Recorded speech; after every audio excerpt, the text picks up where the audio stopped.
डरावनी चुड़ैल की कहानी। गांव के पास एक घना जंगल था जिसे लोग भूतिया जंगल कहते थे। इस जंगल के बारे में कहा जाता था कि वहां रात को एक डरावनी चुड़ैल घूमती है।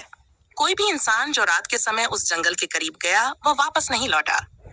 गांव के बुजुर्ग बताते थे कि कई साल पहले एक लड़की जिसका नाम रमा था उस जंगल में खो गई थी।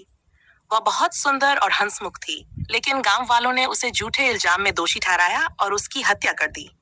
मरने से पहले उसने बदला लेने की कसम खाई थी। तब से हर अमावस्या की रात वह चुड़ैल बनकर जंगल में भटकती है। उसकी चीखें सुनकर लोगों की रूह कांप जाती थी। एक बार गांव के 3 लड़के अमित, रोहित और समीर ने चुड़ैल की कहानी को अफवाह समझकर जंगल में जाने की ठानी। वे अमावस्या की रात जंगल में घुस गए।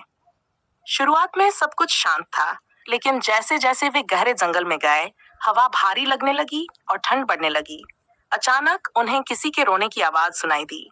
डरते डरते वे आवाज की ओर बढ़े। वह साड़ी में एक औरत बैठी थी। उसके बाल बिखरे हुए थे और चेहरा झुका हुआ था। अमित ने उससे पूछा, आप कौन हैं? यहाँ क्या कर रही हैं? औरत ने धीरे धीरे सिर उठाया। उसकी लाल चमकती आंखें और डरावना चेहरा देखकर लड़के वहीं जम गए। उसने खौफनाक आवाज में कहा, तुम्हें नहीं आना चाहिए था। अब तुम इस जंगल से कभी नहीं जा पाओगे। और लड़के अलग अलग दिशाओं में भागने लगे, लेकिन वे रास्ता भटक गए। अगले दिन जब वे होश में आए तो उन्होंने चुड़ैल का डरावना चेहरा और उसकी चीखें याद करके सिहर उठे।